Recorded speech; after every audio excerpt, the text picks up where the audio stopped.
Hello, hello, hello. Welcome to the Not So Big Ben show. We are back. It is 2026, a new year, new connections to be coming, new memes, whatever, memories, memes, you know. Coors Banquet, please sponsor. I am not drinking one today because it is dry January. I'm actually committed to it, but still cheers. Just invisible. I'm also here with my co-hosts. Yo, what is good, man? It is your boy Pro at Proden on Instagram, man. And you know what? We took a little break, you know what I'm saying, here at the studio, you know what I'm saying. Had a good Christmas, y'all. Yep, yes, sir. Poe?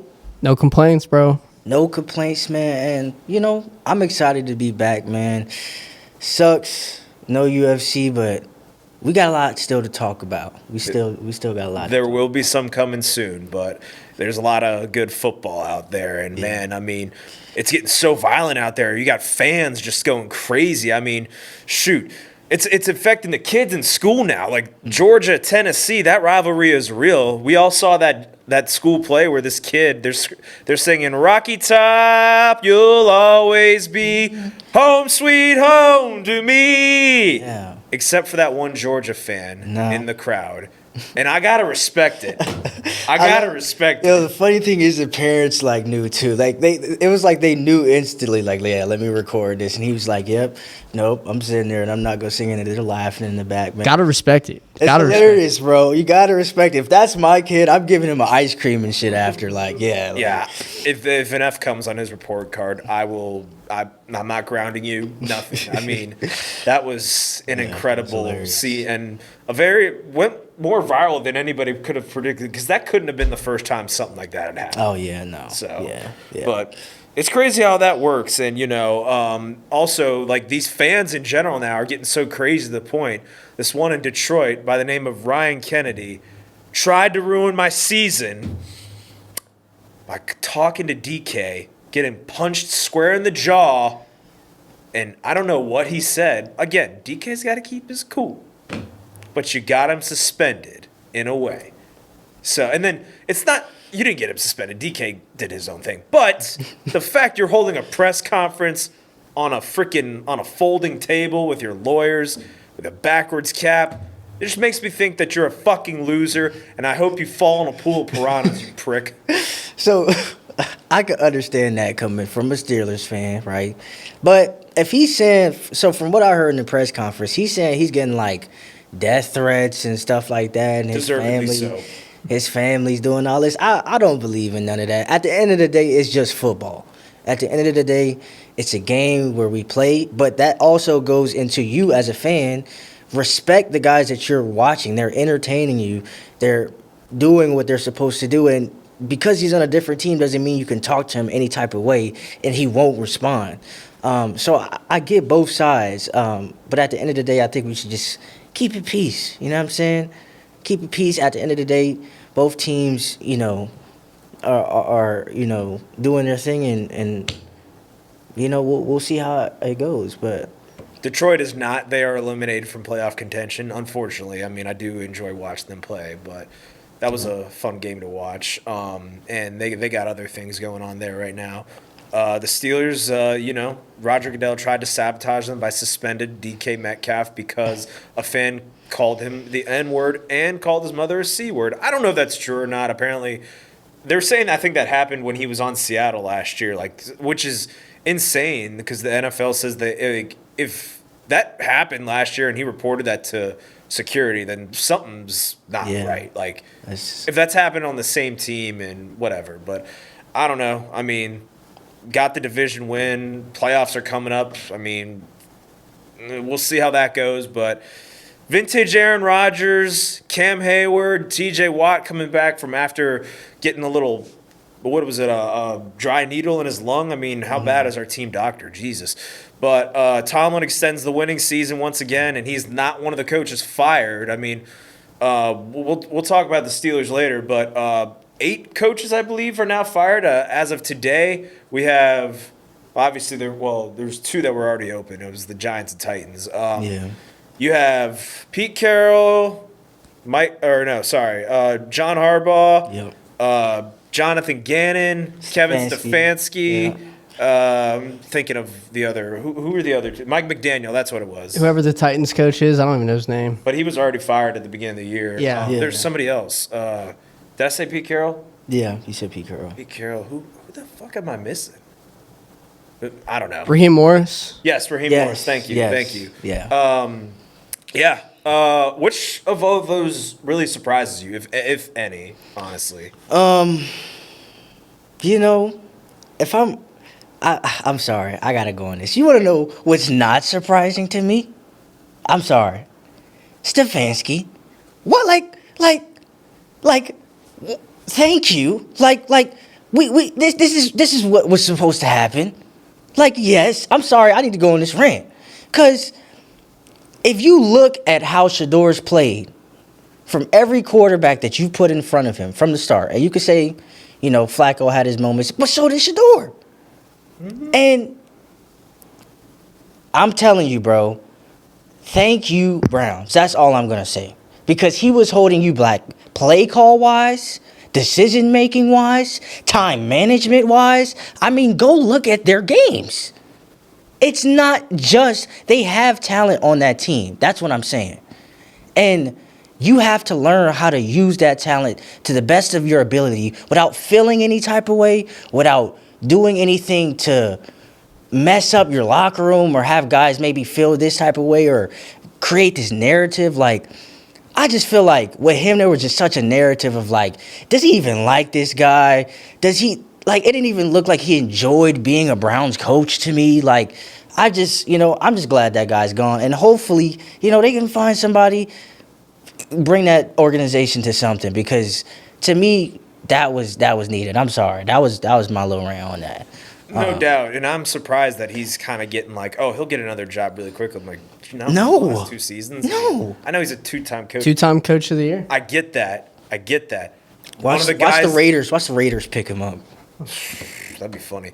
But again, you let Baker walk. I mean, that was your best quarterback ever, at least in my lifetime. I mean, I know I can't remember that guy's He's name. been through 13 quarterbacks. Yeah. Or 14 quarterbacks in like the span of his tenure. And Cleveland, they probably will have another one. I mean, shit, Deshaun Watson's still on that roster. Everybody forgets that. Oh, man. How their GM kept their job? What's his? Is it? He did have a good draft. Is it Andrew class. Berry? I gotta give it to them. Did I? Is that the GM's name? Andrew Berry. Yeah. I'm surprised he's still there. To be honest with you. I mean, I am too, but he did have a pretty good draft class this last year, I thought. So I guess that gave him saving grace. Yeah. I mean, yeah, the Browns are just the Browns. I know they beat my Steelers, but that was kind of a fluke. I mean, Sheduer was throwing helium, like Party City balloons that game, and we were losing. I mean, like, come on, that one pass to Harold Fannin, that was a duck. Wasn't great. Yeah. It was a duck. Yeah. Again, I mean, I'm not here to hate on Sheduer. He's not my favorite.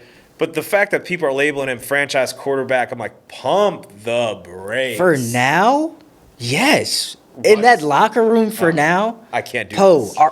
I'm not saying like. I can't do okay, this. when you think of franchise quarterback, what do you mean? You're thinking of like how long? Like, he can win you a Super Bowl. Okay, no. I don't No, know that. I don't think that. Like it could be a starter for 2 or 3 years. That's like a franchise. I think that's like the bottom tier. until he's the guy until you figure out who is, if that makes sense. My thing is, he wasn't, like, him and Dylan Gabriel, they're the same guy. I'm sorry. Dylan Gabriel's worse. All right, let's do this.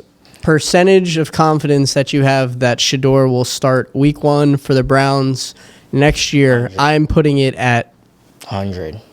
100. No, bro. I got it at like. You think they draft? I think they have it at. I think it is under 20% that he will start week 1. Because it's going to be a new coach. Who's going to want to, like, I just don't think he's done enough to be the week 1 starter. I don't think he's had some flashes, but I guess I got to see who's in the free agency pool and stuff like that too. And it do depend like Daniel who some quarterbacks are. Kirk Cousins. I mean, thinking of that, yeah. If we talking about that, they'll probably make a smarter move and do that. But I mean, I don't know. I think he has what it takes to me. I mean, he's still young. He's a rookie. You know what I'm saying? You gotta trust your rookie to to develop. But So I mean, it's up to him. It's up to him to play. my thing, I get that, but my thing is like a lot of the shit that he did. Like if Dylan Gabriel did, people would have just lost their ever loving mind. And I'm not here to say Dylan Gabriel's good, but if you look at their QBR, it was pretty identical. I mean, the one thing that Sheduer did, he actually threw the ball down the field. That's where he had the edge over Dylan Gabriel in that regard. They're both rookies, though, at the end of the day, and neither one of them just really, I mean, the only problem I have with the Cleveland Browns right now, and first of all, congrats to Myles Garrett on getting the sack record. Best in the league. I mean, And there's his nothing position. else you could say about that, but I told you. why the fuck are we carrying him off the field like he's Rudy, bro? That was some bullshit. That's historic. That's historic. Who cares? That's historic. You're 4-12. Okay. And nobody wants to Did he see do that. his job? Did he do his job? He did his job. He for did his sure. job to the max. Okay, so yes, I'm gonna want to celebrate this because my team's ass. Well- okay, and I want to feel good about something you wanna- because I worked my ass off. I worked my ass off to get where I need to be. Joe And Burrow worked real hard to fall down on purpose on that sack. I'm just saying. I believe that. you know, a record is a record at the end of the day. He still worked his ass off to get there. It was very and Michael Strahan, Brett Favre-esque. it's just, you know, I have a Browns pitch for you, okay? You bring in Brian Flores, defensive genius, and their defense is already really good. And who's the one person that the Sanders family would probably respect enough for Sheduer to kind of drop some of the, I'll call it bullshit antics? It's probably a hard ass like Brian Flores. So there's my Cleveland pitch for the coaching search. Do you think he can handle that kind of coaching, though?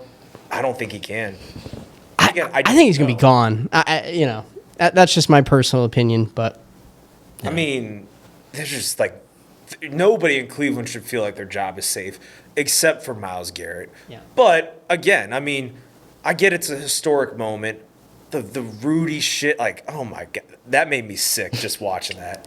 I'm like, bro, you're 4-12 battling a 6-10 team. Nobody's watching. They're only watching your game for that. I mean, but again, like, I don't know. I did think Zach Taylor, and first of all, I'm surprised he still has his job, the Bengals coach. Actually, hold up. The Bengals, they're not making any changes. Defensive coordinator staying, general manager staying, and guess what? This is all what Joe Burrow wanted, so I don't want to hear that motherfucker complain ever again. cheapest team in the league, Cincinnati Bengals. That's why. I mean, it's insane. Like, how do you keep running it back? You're 6-11, and I don't know how Zach Taylor's a head coach, honestly. Like, people say, oh, they put up points. Brother has like 4 wins when Joe Burrow doesn't play. It's insane. I mean, and I think Joe Burrow, he might retire. I really think that. I will go to say, like, where does that put you? Like where does that put them? I feel like it puts them in the new position as the bottom of the team, you know, like bottom tier team in the league right now. Like, and it's crazy for me to say, like, I don't believe at all going into the season since you've had Joe Burrow and the progress that you've made, that you don't make any type of changes to your coaching staff, let alone maybe your GM's office. Like, there has to be better game decision making, first of all, within that coaching realm, because you can't rely on Joe Burrow and Jamar Chase. To me, that is their offense right now. That is solely their offense. And you see people play around Jamar Chase because they know he's good. So if people are playing around your main talent, you have to, you know what I'm saying, open something up, make something different. Like, guys are going to know your offense. This is the NFL. Like, they're going to study you. So you have to be persistent. It just felt lazy. Like, I don't know.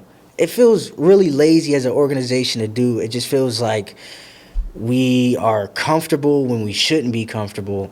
And that really speaks a lot of volumes to what their mindset is. You cannot have an undisputed top 8 quarterback and consistently be the worst, you know, in the bottom 10 of the league. Like, there's something institutionally wrong with that. And I agree with everything you said. Yeah, I mean, and the fact, like, I mean, and I think of it like firing your defensive coordinator wouldn't do anything.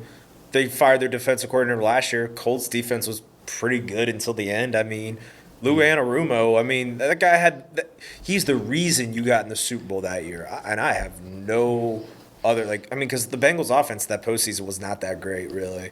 But, yeah, I just don't know how you stay pat. I mean, I know that it's a cheap-ass organization, and I'll close because I'm done talking about Ohio teams. I don't like the Browns. I don't like the Bengals. You guys are you're the toilet paper that I wipe my ass with every day. I mean, and I'll say this, though. I think Kevin Stefanski's a better coach than Zach Taylor, if you look at it this way.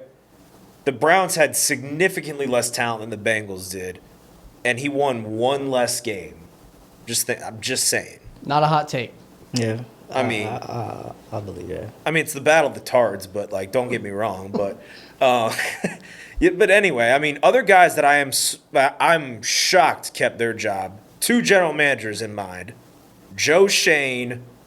That guy did worse things to New York City than Osama bin Laden ever did, and I really mean that. And Chris Ballard, who they call Osama bin Ballard now, the Colts general manager. How have you been in there for 10 years? You have 1 playoff win, 0 division wins, and your division is kind of ass. The Texans, Titans, and Jaguars have 0 Super Bowls combined, and you can't win that division one time. Explain that to me, other than being that dumb redneck going, we like our guys. I don't like hearing that anymore. Yeah. Yeah, and going to the Colts, man, I definitely think that I thought that was gonna be a move that they would make for sure. But I mean, at the end of the day, they had some spark right during the beginning of the year, and quarterback goes down, man. That's kind of what happens. You kind of just lose that, and I do like with what's her name? Goodness, if I can. The lady's name. Carly Ursay. Yes. I do like her mentality and what she's doing. And I've seen what she said in a couple of press conferences. So there definitely, I think that should have been the move. But we'll see if they just want to stay, the same kind of Colts, if they just want to be the same team that, doesn't make it to the playoffs every year, or what they want. Going to the Super Bowl. I mean, and crazy. And it's crazy. And Jonathan Taylor kind of disappeared at the end. It really. I don't know. I feel like when Jones went down, that team spirit just kind of died, man. And yeah, it sucks. Now they're not in the playoffs, and we'll see. I think they definitely are going to need a spark or something. And I think going into the draft, they can make some good moves, for sure. I think they can make some good moves and still build around. No doubt. I mean, I don't have a problem with them keeping Shane Steichen though. I think he's a good coach. He can really. I mean, at least offensively. I mean, again, what more do you want the guy to do at the end of the day? Yeah. I mean, it's annoying going 8-9 in back-to-back seasons, but you definitely saw the glimmer of hope. But I will say this, though. Phil Rivers coming back and shredding these defenses shows how bad that quarterback development is now. Because I'm watching him pre-snap, dissect the defense. I was like, ooh, oh, I could watch this all day because it is beautiful. And then Riley Leonard comes in last game, looks pretty good for a rookie against the solid Texans defense. I don't know if they start everybody, but then Riley Leonard, he's going to make Daniel Jones' negotiations look tough because it's we had our 6th, 7th round rookie come in and basically do the same thing you've been doing all year. Yeah. Why the hell should we pay you $45 million? Yeah, and that really is the question going into it because, like you said, he's shown some flashes of really looking good, and for a rookie, it says a lot, and teams are going to look for you now, like you said, with the amount of QB talent that's kind of so underwhelming, you can say, with some of these teams, and they're really looking for a guy that they can build off of. So, I mean, if he can take that and, he gets paid that money, I mean, I'd pay him. I mean, I'd too, but I mean, again, it's just the injury. How is he going to come back? Is he going to be as fast as he will? Because that boy could move. he was a vanilla Vic out there, like for real. Like he could run. Nah, yeah. Like even when he wasn't that good in New York, you could rely on him to like kind of make a play with his feet. And I think that first year when they had Dable, like he really used his legs to the maximum. And yeah, I mean we'll see what Dable's up with, but I mean overall of all the vacancies, and I think there's 2 general manager vacancies if I'm not mistaken. There was another one who didn't get fired that I was shocked by, but I can't think. Oh, Todd Bowles, actually. Here you go. Yeah, let me just take a second here. Okay, so it's fucking absurd that Todd Bowles still has a fucking job, dude. I've watched every snap of Todd Bowles' tenure. We win in spite of him. He's never been the reason that we won. He's a defensive specialist. Our defense ranked in the fucking 30s in every possible category. And I'm gonna give you some inside scoop because I'm deep in the Reddit and whatnot. All right, Bruce Arians, love him to death. Behind the scenes was banging the table to keep him employed, right? That's his boy. Yeah. Fuck him, dude. What has Bruce Arians done in 5 years? Like, and then in the same interview, he goes, I think it's absurd that Byron Leftwich doesn't have a job. Byron Leftwich took Tom Brady's last season and is the only coach ever to make him look like a regular human being. Fuck the whole organization. If I'm losing my train of thought, but it is absolutely insane to me that Todd Bowles would be coaching my team next year. And that's all I have to say about that. Thank you. Yeah. Yeah, y'all don't see me get like this. It is insane that Todd Bowles has a job. He did tell us this was gonna happen. I was ready for this. He was I mean, prepared. He was like, yeah, no. and I will, to add to your point, they fired Tony Dungy and John Gruden, who had a lot more success. Like John Gruden, they went like 9-3 and then finished 9-7 or something like that. We have Mike Evans, Chris Godwin, Ibuka, Jalen McMillan, Tez Johnson popped, and none of our receivers had 1,000 yards. So much. Insane. And I know that's Grizzard. I know he's gone, but like as a head coach, we have an absolute idiot steering our ship, so we're gonna crash into the wall. Ain't the only one gone. I believe Charlie Strong. I don't even know how to pronounce the special. Just know him as the worst special teams coordinator probably to ever grace the NFL. But I don't know. That Packers special teams in 2021 was pretty bad. I don't even remember that guy's name. It might have been the same guy for all I know. But yeah, I mean, again, a really bad collapse. Still, I mean, you got some positives on the offense, and I mean, who knows? Maybe Mike McDaniel, that could be an opening for him because who knows? I saw a rumor that he might get the Cleveland head coaching job, which I don't know. I don't know how about that, but I mean, Nah, I don't think that's a good fit for Mike. Nah. I mean, brother was shivering any place. they need an adult. They need an adult in the room over there. Yeah.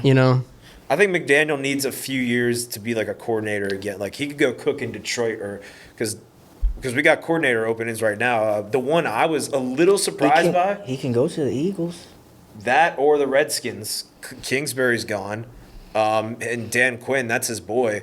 And apparently a lot of people were not happy with Kingsbury being gone. But again, like I think Cliff Kingsbury, when his offense is on, it's like, oh man, they're putting up points. But when you are figured out, it's like, oh brother. Yeah. Like it's rough.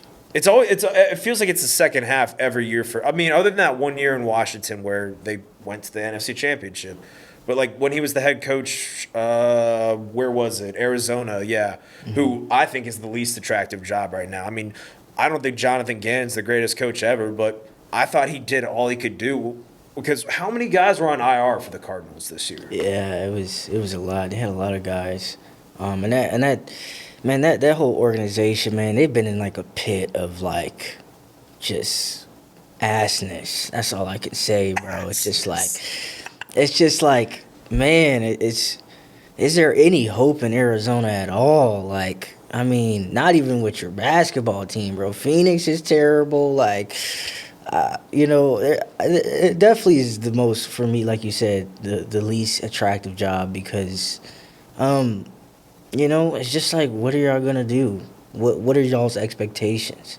And, if you can't keep guys healthy, you're not really playing with a full team every year, so it's rough. And hopefully they can get somebody mature enough to kind of bring something. They need to bring a new culture there. That's what I think. The culture has to be switched up differently. It's got to be, there's got to be some level of hey, we have some type of hope. Kind of like I said, like the Giants did with kind of Jackson Dart and the Colts with Daniel Jones. I mean, they brought in guys and they've got a glimpse at least of some hope. So it's somewhere where they just need hope, I think, and For sure. they need somebody to bring some culture, make it alive. You know what I'm saying? And John Harbaugh might be that guy there to like turn everything around. And as a Steeler fan, sorry that your Baltimore career ended on a little loop, if you will. Wide right. But yeah, thank you, Tyler Loop. Appreciate you, and I will donate to whatever charity is that. I'm serious, man. I mean, I threw about 8 uppercuts when Boswell missed that extra point, but I appreciate all your service. Other than that, Boz, you're still the greatest kicker ever. But man, I mean, Harbaugh and Tomlin going at it for years. It's going to be different when it's a different guy on that sideline, and I don't know how to feel about it because I mean, I think John Harbaugh is a good coach. I just think it was time. Like Baltimore needed to change with all the expectations they had, and who knows what they'll do. But I mean, shout out to the North, the Kings of the North. We're back. Not really, but Aaron Rodgers, T.J. Watt, Cam Hayward, all dogs. What are you gonna do about it? Kenneth Gainwell, Jalen Warren, got to run their nuts right on your face. DK Metcalf's back. He's gonna punch dudes on the field, catch touchdowns, and winning Lombardi number 7. Probably not. I just wanted to cut that real quick. But if I really had to say who I think is going to win the Super Bowl, I think it's going to be the Seattle Seahawks. I mean, depending on with Darnold and everything, but man, that defense, they just get after you. Yeah. I mean, San Francisco, whose offense, who was on a heater coming into the last regular season game, they looked like they didn't even belong on the field, the Seattle defense. And I will say a sneaky pick is the Texans. I agree. Their defense, if their defense continuously plays like they've been playing and shows up like they've been showing up, they can give their offense a chance every single game. I guarantee you. They have the best pass rush duo. Yeah, I think they have the best defense in the league. I mean, it's them in Seattle. Yeah, and they're peaking at the right time. Right. Like, Yes. now is when you want this to be is the your point. best. For sure. Like, I where forgot you they were wanna get 0-3, good. honestly, at one point. And historically, you see teams with good defenses go to the Super Bowl. I mean, Defense wins championships. so, and if you historically look, teams like the Eagles and the Chiefs, their defenses start really playing good at this time of the year, at least back when they won. So that's why all those things to me, it's like it's sneaky right there. They're a sneaky team. No doubt. And man, I mean, I'll tell you, it's going to be really exciting, and that's like it's getting more exciting with football now because college football playoffs are peaking right as the NFL postseason's coming. What a wild college football playoff we've had. I mean, and honestly, the only complaint I have, and I love my JMU Dukes. I got some people that went there. They did not belong on the field with Oregon. No. They didn't. They'd be like, oh, they scored 34 points. Brother, it was 48-13 in the third quarter. Don't play that. It's game. the I only love reason, JMU. and the only reason I hate that people is hyping that up. The only reason they scored that much is because they had that many times to get the ball. They had Your bus riders were in the game. They had Oregon's a was. plethora of times to get the ball Yeah. and a plethora of possessions. They had so many possessions. We scored so many times. So to me, that whole debate, I don't even know why people thought, and I mean them and Tulane specifically, why do we do that? At the end of the day, those games prove to me exactly why you don't make that decision and have those teams go in. But yeah, man, it's definitely been wild, and I can say, man, Miami so far, college-wise, they're looking like a team, bro. They are, and I never thought I'd see a team out physical Ohio State the way they did. Man, They kicked ass and took name that game. I mean, yeah. Unbelievable. Ruben Bain. First of all, let me just say this. Dog. Mel Kiper should never be ranking any draft prospects because he had Ruben Bain as his number 20 overall prospect. Yeah, can't he's believe that. definitely top 10. Yeah, there's no way he's not. But it's just gonna be top unfortunate because nobody wants defensive player. They want they're trying to draft like Fernando Mendoza is going to get ruined by the Raiders because they think we're going to draft our franchise savior. You need to fucking develop these guys. Yeah. The best way to develop them is by bringing in guys like Ruben Bain, or even though his team got destroyed, Texas Tech, if only they had an offense, which is crazy to think all the years their offense was great and their defense was bad. David Bailey, that defensive end. Oh my God, I thought he was Yeah. going to kill Dante Moore Yeah, that game. It was looking rough back there in that offensive line. I mean, for real, like the amount of times Oregon kept giving the ball to Texas Tech, I'm like, all right, they got to take advantage of this at some point. Yeah. Because I know the final was 23-0, but like, It was really a closer game than yeah, I mean, it was kind of like a runaway score. Yeah. Like if Texas Tech, and I believe they just got Brendan Sorsby in the transfer portal. Texas Tech did, who is a decent quarterback, but I don't know if it's like something to get excited about. But we'll see. My whole thing was like, I thought Dylan Raiola was trying to go there. I think he's just trying to be in a Kansas City Chief uniform. But like, so all my what thing I think. is like, does he go there now or like where does he go? I mean, Nebraska, they just picked up, I think, Calandria, which whatever, and Yeah. or they had a guy Minchie who came from Notre Dame, and then lasted at Nebraska for a day. Now he's at Kentucky, so I don't know where Raiola really goes, and honestly, I don't care. I mean, because he's a meme, and Yeah. but Nebraska was looking like they were back for a little bit, but not so much. Yeah, and I mean, you know, I'll tell you, and my favorite story of all this is Ole Miss getting to where they are in spite of that fucking prick Lane Kiffin. I'm sorry. I know you guys like him. I don't. I mean, I personally, I don't give a fuck about Lane Kiffin. Like, me personally, you know, Oh. like I said, I'm an Oregon fan. I got the best coach. To me, I got one of the best coaches in the league right now. Yep. Top 2, top 3, in my opinion. So, we're good over here.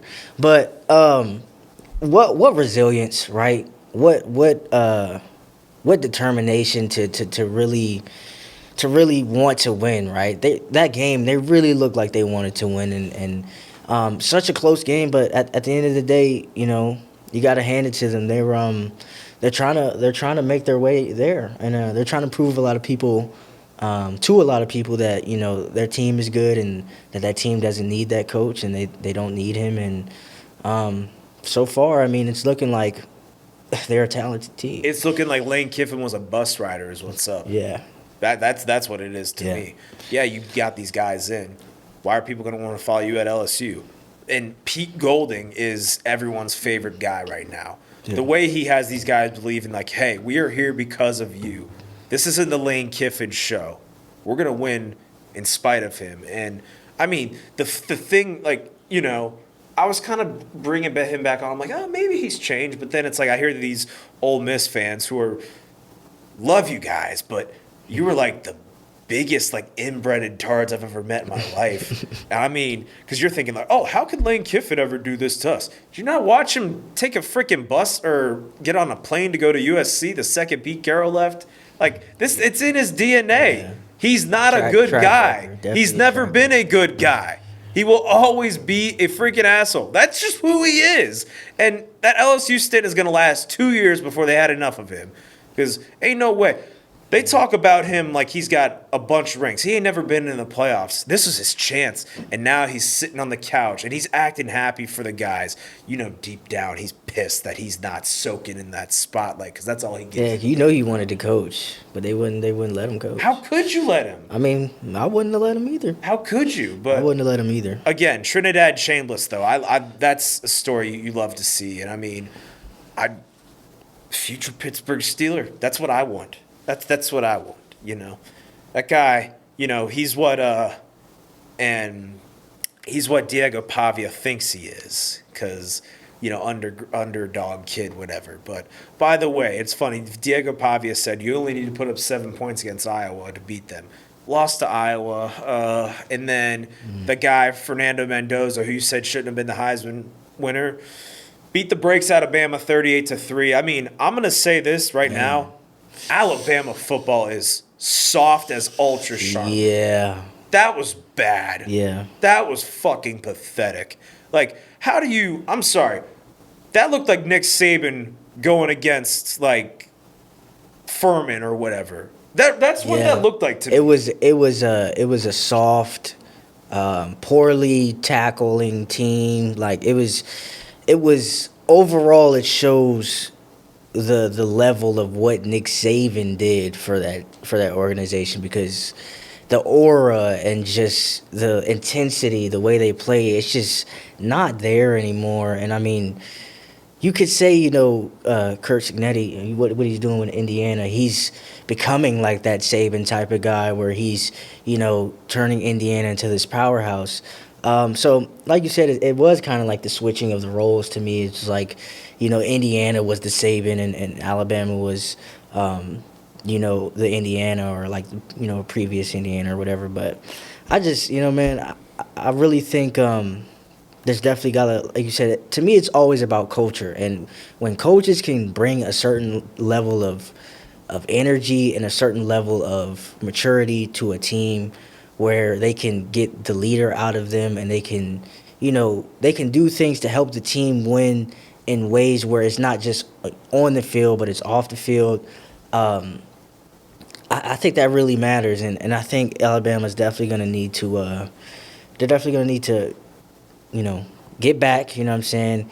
Get your heads back locked in and really show people that, you're Alabama. This is Alabama football, man. So I think that's what they need to do, man. They gotta find out who the fuck they are, because that ain't the team I grew up watching. I mean, No. And I'm not your classic Bama hater that was waiting on their downfall. Like, were they my favorite team? No, but I didn't hate them or anything. I mean, I enjoy greatness when I can. I mean, if I'm an LSU fan, then sure, I hate them, but I'm not. I didn't. My team is Virginia Tech. We suck. I mean, we might be back, though. But, Yeah. I mean, we we got hired some Brent stuff. Pryce, our defensive coordinator. I want that guy so far from the facility. But if you're just defensive coordinator, that's another thing. But, man, I mean, yeah, Alabama, you got to figure out who the fuck you are, because – and Kalen DeBoer, you are on notice right now. Yeah. Like, I'm sorry, but, yeah, we're it's looking like a fun – I mean, and people are like, this is, like, what's bad for college football. Like, no, it's like 4 teams that are – no one would have predicted would win the national championship, and they're in it. Yeah. But yeah, that's another thing. But man, I mean, talk about fights, whatnot. A team with no fight, Bama. And there hasn't been many fights since we've been out of the studio. But there has been some boxing matches. It finally happened, people. Jake Paul got put down. Finally. It was glorious. Oh my goodness, it was so good, because we got this one friend, and I know you know who I'm talking about, who was talking to me about Jake Paul being this type of guy, and he was all this, and he was all that, and he's fighting a real fighter now. So we can't say no, just no. He's not a real fighter. Give him props, like I said. Going in there and, running away from Joshua and throwing double leg takedowns, great. More Great. more takedowns than punches. And you landed some on a rusty Anthony Joshua, great. But at the end of the day, no, you should not be ranked in Ring Magazine. No, you should not be put on this pedestal of you're this boxer who's got so much talent and he just started. No, there's levels. And I'm just so glad that it was proven to you. And hopefully you can sit back on your ass and say, let me do this thing the right way and really build your legacy like you should, and not do it off of a money thing. And that's what I hate about boxing, bro. It's this whole money thing. Yep. This money bullshit. It's a shady business, too. It's so shady, bro, and it's always been shady like that. But at least the fights were real. At least people fought who they wanted to fight without it being so much of, I got to get paid this. I needed to be this big and blah, blah, blah. We just saw fights back then. And to be honest, that's why the UFC is getting bigger than boxing right now, in my opinion. Because they're putting on fights people want to see.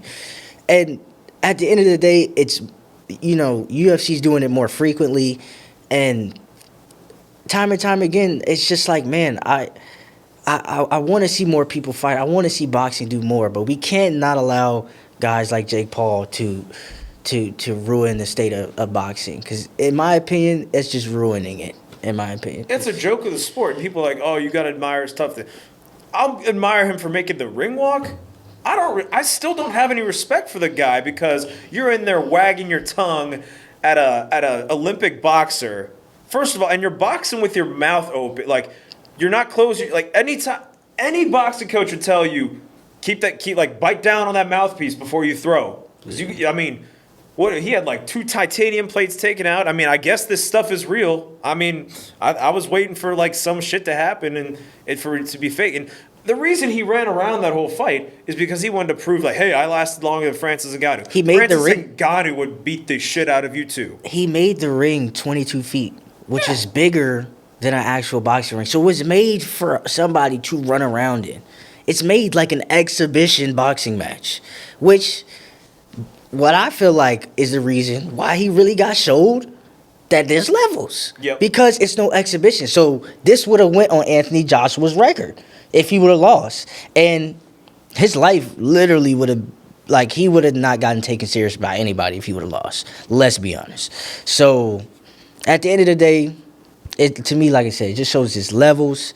And let's bring back glorifying actual boxers. Yep. That like actually work their ass off and like get to this point where they're fighting so well we need to be paying them Jake Paul type of money. Yep. That's what I think needs to happen. Well, the reason he's making all that damn money is because the undercard ain't getting no damn money. Yeah. And that's how it is. But real quick before I move on, because I'm just glad that's over. Anthony Joshua, we're glad you survived that car crash. That was really scary. Yeah, prayers for you. And I can't imagine what you're going through, having lost your 2 close friends. I don't exactly remember what position. I think a strength coach and some. It was a coach. Yeah, it was like one of his coaches. It was 2 coaches. I will say this too, brother, because I've seen reports of this. If you want to retire, bro, completely okay, bro. That is something that's like. You don't need the trauma timing. You don't need to justify nothing, bro. You don't need to feel like you need to do anything. That's something that, especially after having such a high, bro, of, making the money and finally putting this guy, everybody wanted to see the rest. Something like that happens, and it's terrible. And our prayers out to not only him, but their families. Yep. Because, the way that it happened and everything that happened, you just don't want to hear about that or don't, let alone even want to see that. No doubt. So definitely prayers to him and the coach's families and everything like that. For sure. And there were some events that transpired at that event. You guys got to be careful. Like, you internet trolls, that you cannot be running up on people in real life thinking that you're going to get away with it. And you know exactly who I'm about to bring up. Yeah. Jack Doherty. What the fuck are you on trying to pick a fight with Andre Arlotte and then hiding behind your... You are a little pussy. I don't even know who you are. I didn't know who you are until any of this shit happened. I just knew you were a dickhead of a streamer always. And they say his thing was he bumps into people and just has a security guard get in the way when they try to fight.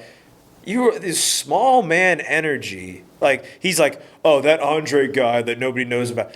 Man, you don't know anything about the MMA community, brother. Andre was that dude. He's the heavyweight champion. Yeah.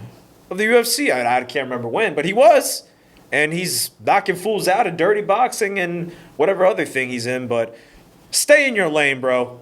Like, don't be doing shit like that. And to add on to that, there were 2 it was on Misfits. Tony Ferguson's on a winning streak. LQQ is back. The best boxer on the planet. Yeah. Jake Paul, don't you even think about touching him, though, you little bitch. And the worst fight ever on that card. Andrew Tate, you're a fraud. What were these speeches you were giving us over the years to go out there and quit against Chase Damore? Which he's even, like, oh my He's trash. He is so bad. He's trash. And I thought And he called out Strickland, I too. thought Tate had some martial arts experience. I just thought he would just. I thought he He's a would look better. kickboxer, but still, I mean. But still, like you didn't put nothing And he's all together. like, I would have won if I didn't get tired. I'm like, you always talk about not getting tired. Oh You're always my telling people not to be a pussy. Yeah. And then you turn into a pussy. I didn't even watch that. I don't even watch those type of fights like that, bro. That's not That's what serious. we have when there's no UFC or PFL or anything. Oh, It sucks. It's terrible. This is why UFC needs to come back. Man. But we do have some fight announcements since we've been gone. At UFC 326, under the Max Holloway and Charles Oliveira card. I'm intrigued by all these. Cody Garbrandt versus Xiao Long. Come on, Cody, no love. We need you back. We need you back to win. Need a win back for sure. Hanir de Ritter versus Kyle Bahayo. RDR, you better get that cardio because that last one was... That boy might smoke you too. That's what I I'm ain't gonna saying. lie. He might. That's gonna be a fun one to watch for sure. RDR's got a lot to prove. For sure. So Brian Ortega... Oh, sorry. No, go ahead. Yeah, you're good, bro. Brian Ortega makes his lightweight return in a rematch against Hanato Moicano. Does Moicano want money or is T-City back? And RoboCop is rematching Bruno Ferreira. It was originally supposed to be Paulo Costa, and then he just pulled out like not even a week after they announced it. So, Typical. Come on, Secret Juice. Take that Secret Juice. Stop pulling out of fights. Yeah, it's typical of Costa. Like, you can never count on the guy. Never. But, I don't know. And then Rob He's not gonna Font... get fights like that neither, bro. Huh? He's not gonna get fights like that. I'm I telling don't know you. how they haven't released him by now, Yeah. but... Rob Font versus Raul Rosas Jr. Probably going to be Raul's toughest test by far. Bring all the chihuihuis out because you're going to need it. And other fights that were announced, not on 326, I believe 327 is going to be in Miami. The Battle of the Chins. Johnny Walker and Dominic Reyes. Under 1.5, bet on that. I don't care who it is. Lupe Godinez versus Tatiana Suarez to determine probably the next number one contender at 115. Or I guess Zhang Weili's going to get a rematch. I don't know. Yeah, maybe. Dan Ige versus Melk Costa, who I am loving right now. Melk, watch out for that dude. And then Macy Barber and Alexa Grasso are rematching in Seattle in March, which could be good, but any of those fights that really intrigue you, boss? From the ones you've told me, I like the Moicano fight. I'd really like to see what goes down in that because to me I think he's still a solid competitor. He got his title shot early, but he definitely just wasn't ready for it, and it'll be interesting to see now what he can do. And going into this year, man, I think, like I said, just with the whole Paramount thing and everything going on, like a lot of these fights are going to be really good, and a lot of people really need to pay attention because you're really going to see some people, shoot up. But also, like you said, going back to Cody, I just want to see Cody get a W, man. Who doesn't? Don't we just all love Cody, bro? And it's just like, it's so good. Like, it seems like everything's good when Cody gets the W. But I will say, though, for Brian Ortega, you need to have a fire under you because Alex Pereira's got your bitch. I knew you were going to go there. He do. No. Oh, man. And No. And it's like, you can't do shit about it because you're not finna whoop his ass. So, like... He gonna take him down, he finna baby. go to the event probably with your bitch. And that's no. I'm telling you it's finna happen. And you need to have a fire lit under you, soldier. You need to have a fire lit under you. You need to go and whoop some ass. Because there's no way a nigga that I can't beat his ass and he's taking my ex to go watch me fight and potentially get my ass whooped? Fuck no. That's bad, yo. Like, no. Absolutely not. Oh, man. So I'm fighting with everything in me. This fight That was right the here. first thing I saw in 2026 too, was pics of Alex Pereira and Tracy Jason. I was Cortez. like, what the Bro, fuck? It was crazy. That was like the most random, like, It's so random, bro. There's It's like, so many random couples. Tom Brady and Alex Earl. What's going on with that? And then, I don't know if it's official now, but Nikki Bella and Cooper DeJean? that seems like another couple stunt to me, bro. Like, don't bring that shit back to where you got that Taylor shit, and then they gonna start posing Nikki every fucking Eagles game. Like, nobody wants to see that bullshit, bro. She's not going to get that Taylor Swift treatment. She probably won't, cause she not nowhere near that. But they making it. You know, the NFL posted it.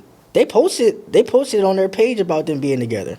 Really? Yes. I did not know that. Yes. What? On the official website, on the That's official crazy. Instagram post. Oh, So that's why I'm like, don't bring it back like that. Don't start doing that again. I'll say this, though. People that weren't excited about Nikki Bella's return, she's been a goddess out there. Yeah. I think so. Yeah, for And- WWE wise, yeah. And, you know, as much as we miss John Cena, I think it's a sign of the times because all these NXT talents are getting called up. I believe, rumored right now, Javon Evans, Trick Williams, JC Jane, Lola Vice, Jordan Grace, Oba Femi, Blake Monroe.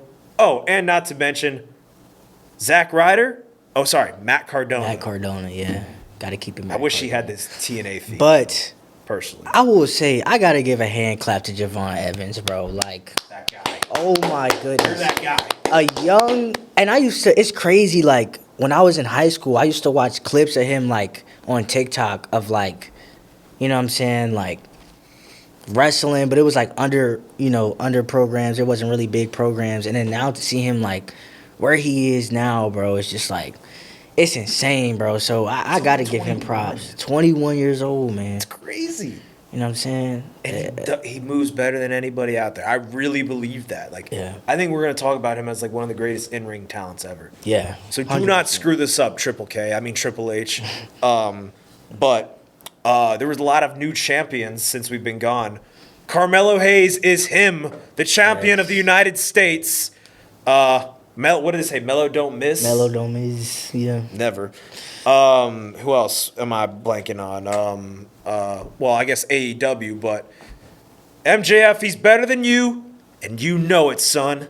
Congrats, you're back on top of the world. And the minor leagues, as some would say. I'm kidding. I joked. I said that in the comment section. The AEW fans shredded me. I'm like, Oh, damn, yeah. you guys are crazy. I was just joking around. But Rough, man. yeah, no, congrats to MJF, though. I mean, I hope your character evolves a little more. And also Trick Willie. What? He's on the main roster now. Yeah, that's what I said. Yeah. Oh, did you say his name? Yeah, I thought I did. I had to give props to, Trick Willie, because, you know. Whoop that trick. Hey. Whoop that trick. Well, yeah. I don't know. I still like Oba's entrance more. Oba. Over Hey. way more or. Way more or. I think they're gonna make him like a big thing at Mania too. He should be. What- 100% no, should 100%. be. Deserves it. I mean, Rhea Ripley, Io Sky, love that tag team. Yeah, The new great tag tag team team. champions. Julia, I hope she gets a better reign at United States champion, and not Chelsea Green. Like maybe have Kiana James turn on her. 'Cause I want to see Kiana James in the ring eventually. Yeah. Personally, I do. And somebody, too, that's out the ring. Stephanie, just want to say heal up. I think that's fake. I think that's staged. I don't know if it is or not. Why would she be taking bombs from But- Raquel though? I mean, that is true. But if it's not, or if you got something going on, hopefully you recover soon. But, I love seeing her on the screen. Stephanie back here. Yeah. But yeah. And Becky Lynch. I wish they gave Maxine a little bit longer of a run, personally though. Mm-hmm. But she's the man, Becky Lynch, and she'll let you know it. But dude, wrestling. I mean, it's gonna be a promising year, hopefully, Yeah. in both in TNA too, hopefully. But man, the craziest thing I've seen, and I'll end it on this note. Ben Simmons is now a professional fisherman instead of a professional basketball player. You know why? Well, because he wasn't really. He ain't a hunter because he ain't He shooting. wasn't really a good shooter anyway. So, Exactly. fishing does look like more your forte. You're more of a reeling in guy instead of like, shoot anything. But it's good for you, man. It's another hobby, something you can do, and I don't venture even out. watch much basketball, so I couldn't even tell you the last time he played. But He's got enough money, so he's Yeah, chilling. I say you got money, he so finessed Philly. And now Trae Young is a Washington Wizard, and they will be the 2030 NBA champs. You're welcome. I'm saying that right now. whoa. We'll end that on the hot take. But man, we're so glad to be back here, guys. Any last things you want to say, Pro and Man, nothing I want to say, but just have a good time in your own space. Pro? Yep. Enjoy being in your own space. Like this space right here, this is like not our own space. Obviously, we don't own it, but this is our own space to come talk to you and to come have fun. And it's for us to enjoy, not for y'all. I mean, obviously for y'all to enjoy, but obviously for us to, have fun and really debate on some of this stuff. And I mean, I see you guys. I see you guys talking. All right. We see it. Yep. Keep doing that. I like it. All right. I like the negative comments, too. What does Cam say? I likes the smoke. Yeah. We can debate. He's become a little bit of a meme on his podcast now. I watch it And so you're much. playing like a bum. That's my favorite one. Hey, big dog, you're supposed to be our number one. But anyways, you guys are our number ones, even the haters out there, if you so want to call it. Love all of you. Love all of you. Love And all of you. who said it? As long as you watch, that's all that matters. I can't remember the exact quote, but you know what I'm talking about. Well, thank you for tuning in again. It was great being back here, and plenty more episodes coming in 2026. Hope to bring some more guests on this show, and we'll see how that goes. But hope for more viral moments and more amazing sports moments, and great to talk it out. And I can't wait till February till I have a banquet in my hand, because I'm 8 days in, and I don't know how much longer I can do this. But good night, everybody.